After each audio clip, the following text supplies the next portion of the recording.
Hello मेरे देश के भावी शिक्षक शिक्षिकाओं, मैं सूरज मुंदरवाल आप सभी का स्वागत करता हूं let's study with Suraj channel पर।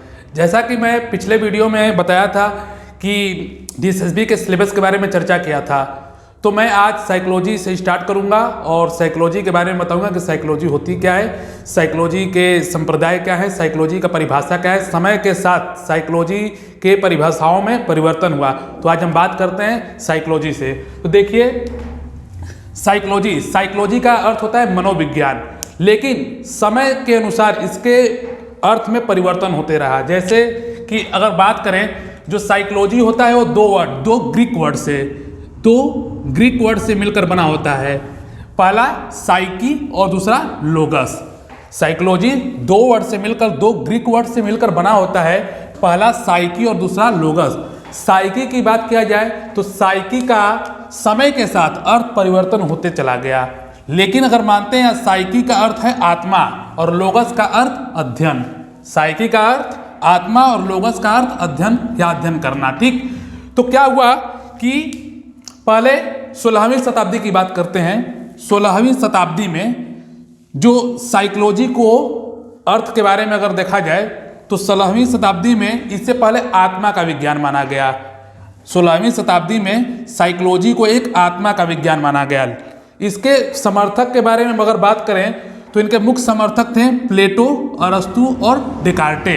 ठीक, लेकिन आत्मा की स्पष्ट परिभाषाएं मतलब पता नहीं थी, क्योंकि अगर बात किया जाए विज्ञान की तो विज्ञान हम जानते हैं कि किसी वस्तु के बारे में जो सुव्यवस्थित संगठित ज्ञान होता है उसी को ही हम विज्ञान करते हैं। ठीक, लेकिन यहाँ पर अगर बात किया जाए 16वीं शताब्दी में आत्मा का विज्ञान माना गया, लेकिन आत्मा क्या है, आत्मा दिखता नहीं है, आत्मा की अस्पष्ट परिभाषाएं नहीं थी।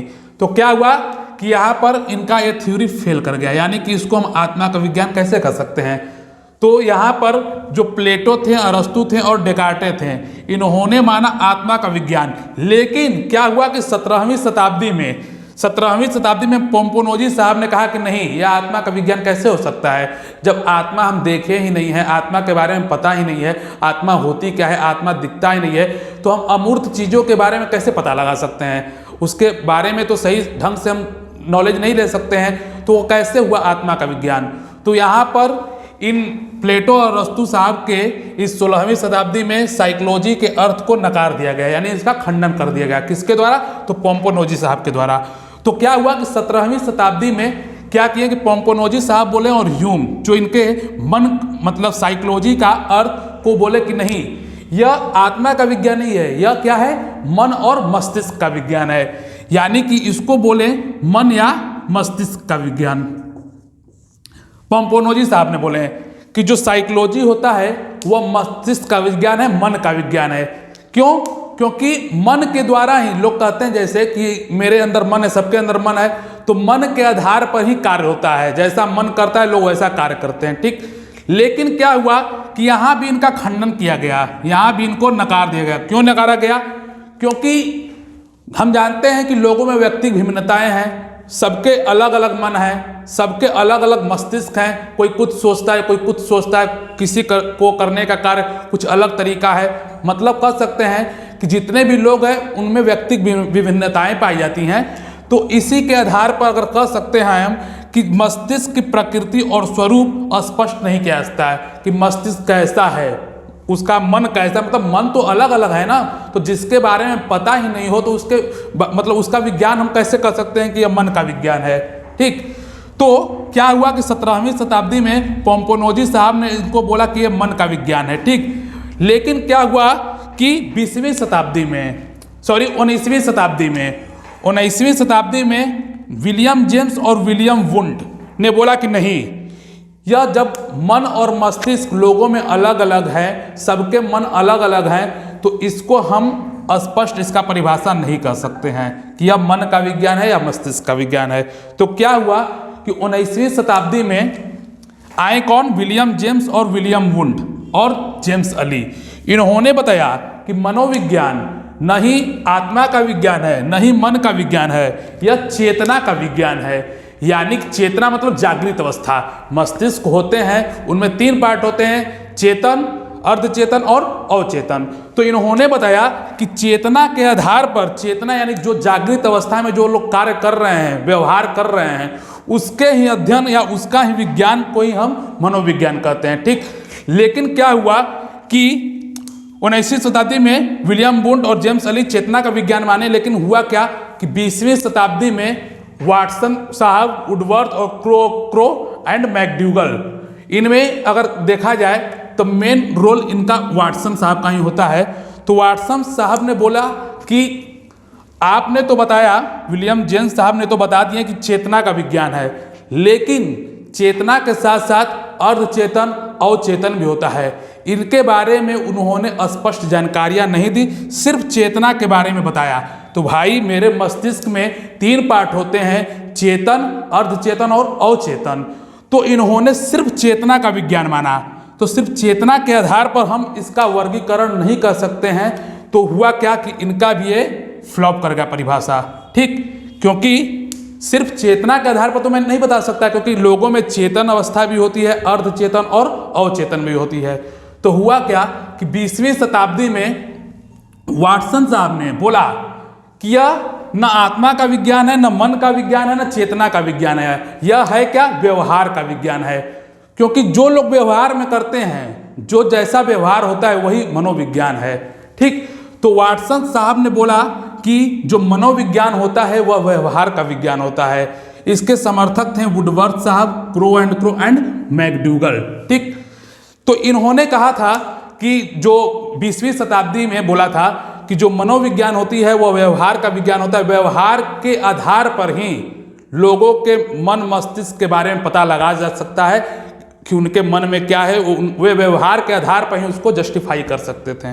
तो आगे बात करते हैं कि देखिए यहाँ पर वुडवर्थ साहब ने बोला था कि पहले साइकोलॉजी क्या था, कि साइकोलॉजी पहले आत्मा को त्यागा, फिर उसके बाद मन को त्यागा, फिर चेतना को त्यागा, और आजकल व्यवहार के साथ चल रहा है।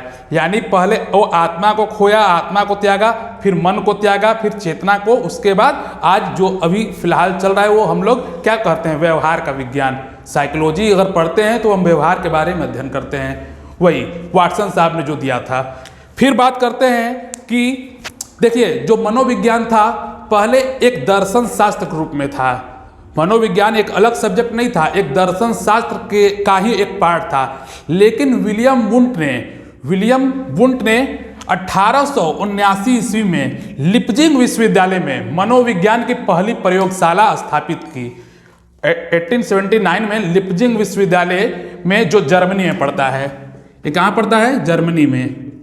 और इसको हम वर्तमान में कहते क्या है, इस लिप्जिंग विश्वविद्यालय को वर्तमान में कहते हैं कार्ल मार्क्स विश्वविद्यालय, कार्ल मार्क्स विश्वविद्यालय कहते हैं, इस नाम से जाना जाता है। तो उन्होंने 1879 में मनोविज्ञान की पहली लेबोरेटरी खोली विलियम वुंट ने लिप्जिंग विश्वविद्यालय जर्मनी में, और इनको ही विलियम वुंट साहब को ही प्रयोगात्मक मनोविज्ञान का जनक भी कहते हैं। यहां हम लिख देते हैं प्रयोगात्मक मनोविज्ञान का जनक किनको माना जाता है, तो विलियम वुंट साहब को। लेकिन अगर बात किया जाए मनोविज्ञान का जनक, तो मनोविज्ञान का जनक हम अरस्तु साहब को मानेंगे। क्यों? क्योंकि अरस्तु के समय क्या था कि दर्शन शास्त्र के रूप में ही मनोविज्ञान को पढ़ाया जाता था। तो अरस्तु साहब ने ही इनको अलग किया, मतलब मनोविज्ञान को दर्शन शास्त्र से अलग किया। तो बात किया जाए कि इनके मतलब फाउंडर हुए अरस्तु साहब ही, मनोविज्ञान के जनक। लेकिन अगर प्रयोगात्मक मनोविज्ञान का जनक अगर आपसे पूछ दिया जाए तो विलियम वुंट साहब होगा। क्यों? क्योंकि इन्होंने प्रयोग के आधार पर इसको अलग किया, और 1879 में लिप्जिंग विश्वविद्यालय में अपनी प्रयोगशाला खुली। ठीक, आगे बात करते हैं क्रो एंड क्रो साहब बोले क्या कि जो 20वीं शताब्दी है, जो 20वीं शताब्दी वो बच्चों का शताब्दी है, यानी कि बालक की शताब्दी है, बालक की शताब्दी है। उन्हीं के व्यवहार के बारे में अध्ययन करते हैं। जैसे साइकोलॉजी में एक होता है बाल मनोविज्ञान, तो बाल मनोविज्ञान होता है, उसमें क्या करते हैं, बालक के व्यवहारों के बारे में अध्ययन करते हैं। बच्चा क्या करता है, कैसे सोचता है, कैसे उसका व्यवहार क्या है, उसके आधार पर हम इसकी बात करते हैं। आगे बात करते हैं अब साइकोलॉजी के संप्रदाय की, कि साइकोलॉजी में कौन कौन से संप्रदाय होते हैं। तो बात करते हैं साइकोलॉजी के संप्रदाय। देखिए मनोविज्ञान के संप्रदाय, पहला होता है संरचनावाद, दूसरा प्रकार्यवाद, तीसरा मनोविश्लेषणवाद, चौथा व्यवहारवाद, पांचवा मानवतावाद, छठवां गेस्टाल्टवाद, सातवां संज्ञानवाद और आठवां रचनावाद। हम एक एक कर इन सभी को देख लेते हैं। मनोविज्ञान के संप्रदाय संरचनावाद में बात किया गया मन की संरचना के बारे में, कि मन की संरचना क्या है। इनके मुख्य प्रवर्तक की बात किया जाए तो वुंट साहब और टिचनर साहब थे। अगर कोई पूछे कि संरचनावाद के मुख्य प्रवर्तक कौन है तो वुंट और टिचनर, विलियम वुंट और टिचनर। इसमें क्या कहा गया कि संवेदना पर जोर दिया गया, संवेदना के आधार पर ही इसको मनोविज्ञान का जो संरचनावाद है, संरचनावादियों ने मन की संरचना और संवेदना पर अपना जोर दिया, कि संवेदना के आधार पर ही मतलब हम मनोविज्ञान के संरचनावाद को मतलब जान सकते हैं। तो हुआ क्या कि देखिए पहले समझेंगे हम संवेदना होता क्या है। संवेदना होता क्या है, तो देखिए संवेदना जो होता है, जो हमारी 5 ज्ञान इंद्रियां होती हैं उसकी जो अनुभूति होती है, यानी ज्ञान इंद्रियों के अनुभूति के द्वारा जो हमें ज्ञान प्राप्त होता है वही संवेदना होती है। ठीक है, या कह सकते हैं ज्ञान इंद्रियों के अनुभूति को ही हम क्या कहेंगे, संवेदना कहेंगे। तो संरचनावादियों का कहना था कि मन की संरचना के आधार पर ही हम इसका अध्ययन करते हैं। वहीं प्रकार्यवाद के बारे में अगर बात किया जाए तो प्रकार्यवाद के मुख्य समर्थक थे विलियम जेम्स और एंजल और डीवी साहब थे। उन्होंने क्या कहा कि व्यवहार के अधिगम, यानी व्यवहार के अधिगम जो फंक्शनलिज्म प्रकार्यवाद है, तो व्यवहार के बारे में जो अधिगम करते हैं उस वह किसके अंतर्गत आता है, प्रकार्यवाद के अंतर्गत आता है। आगे बात करते हैं मनोविश्लेषणवाद, तो इनके मुख्य प्रवर्तक थे सिगमंड फ्रायड, एडलर थे। ठीक है, इन्होंने बात किया किस पर, अचेतन अवस्था पर। तो मनोविश्लेषणवाद में सिर्फ अचेतन अवस्था पर इन्होंने बात किया। कौन, फ्रायड ने और एडलर ने। आगे बात करते हैं व्यवहारवाद। व्यवहारवाद में जेबी वाटसन और पावलोव साहब ने व्यवहार के बारे में बताया, व्यवहार का अध्ययन किया। व्यवहार के बारे में उन्होंने बताया कि व्यवहार के अध्ययन कर कर ही लोगों पर मतलब सर्च किया जा सकता है उनके व्यवहारों के आधार पर, वो व्यवहारवाद के अंतर्गत आता है। उसके बाद करते हैं मानवतावाद, जिसके प्रवर्तक थे अब्राहम मास्लो और रोजर्स। इसमें कहा गया कि जो मानवतावाद है, तो मानवतावाद में जो लोगों को आत्मसिद्धि की प्राप्त हो। ठीक है, यह मानवतावाद का कहना है। आगे बात करते हैं गेस्टाल्टवाद। तो गेस्टाल्टवाद में आते हैं मुख्य प्रवर्तक मैक्स वर्दिमम, लेकिन इनके सहयोगकर्ता के रूप में कोहलर, कोफका और कुर्ट लेविन जाने जाते हैं। यानी कह सकते हैं गेस्टाल्टवाद के मुख्य समर्थक कौन थे, प्रवर्तक मैक्स वर्दिमर, और इनके सहयोगकर्ता में कोहलर और कोफका थे। आगे बात करते हैं संज्ञानवाद। संज्ञानवाद का जनक के अगर बारे में बात करें तो ब्रूनर और जॉन मिलर। ठीक, उसके बाद आता है रचनावाद। रचनावाद में जीन पियाजे और वाइगोत्स्की, ये जिनको हम कंस्ट्रक्टिविज्म कहते हैं, रचनावाद। तो पियाजे साहब और वाइगोत्स्की साहब ने बताया था कि बालक इसमें करता क्या है कि अपने ज्ञान का निर्माण स्वयं करता है, स्वतः अपने ज्ञान का निर्माण करता है। किसमें, रचनावाद में। आशा करता हूँ आपको ये वीडियो समझ में आई होगी। साइकोलॉजी से संबंधित जो भी मैंने यहाँ पर आपको बताया वो सब आपको बेनिफिट होंगे, या जो भी परीक्षार्थी सीटेट या यूपी टेट की भी तैयारी कर रहे हैं उनको भी ये बेनिफिट होगा। नेक्स्ट वीडियो में हम जानेंगे वंशानुक्रम और वातावरण। नेक्स्ट टॉपिक हम लोग का होगा वंशानुक्रम और वातावरण।